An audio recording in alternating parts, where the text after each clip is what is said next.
राज्यसभा से क्या क्या क्वेश्चन बनते बात करते अपन, है ना। तो जो भारत की राज्यसभा संविधान के आर्टिकल 80 के तहत दी गई है, ये संसद का अंग होता है। तो संसद 79, लोकसभा 81 पढ़ लिए थे, और भारत का राष्ट्रपति आर्टिकल 52 होता है। तो राज्यसभा में अधिकतम सीटों की संख्या 250 होती है।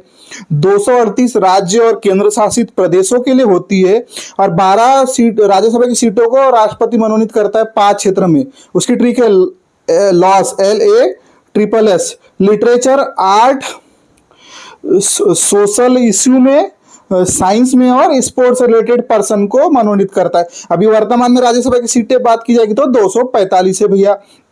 और राज्यसभा विशेष में बात करते हैं तो राज्यसभा स्थायी सदन है, उच्च सदन है, यह कभी विघटित नहीं होता। क्वेश्चन आएगा तो लोकसभा विघटित हो जाता है। इसके सदस्यों का कार्यकाल 6 साल का होता है, और प्रत्येक 2 वर्ष में 1/3 सदस्य सेवानिवृत्त होते हैं अगर राज्यसभा की बात की जाएगी। और राज्यसभा का व्यक्ति बनने के लिए भारत का नागरिक हो और न्यूनतम आयु 30 वर्ष होनी चाहिए, ठीक है।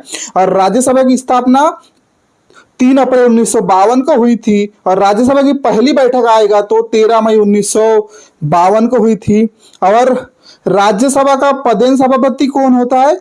भारत का उपराष्ट्रपति होता है। ये भी क्वेश्चन आता है, ठीक है। तो राज्यसभा विशेष में आर्टिकल 80, 250 सीटें, सदस्यों का कार्यकाल 6 वर्ष का, 1/3 सदस्य प्रत्येक 2 वर्ष में सेवानिवृत्त होते हैं। राज्यसभा की पहली बैठक 3 अप्रैल 1952 को हुई थी। न्यूनतम आयु राज्यसभा सदस्य बनने की 30 वर्ष। ये छोटे छोटे क्वेश्चन अपने को पता है, सोचते हैं, लेकिन कंफ्यूज करते हैं। तो अपने को ओवर कॉन्फिडेंस में भी रहना भैया, और अपनी पढ़ाई को अच्छा रूप देना है।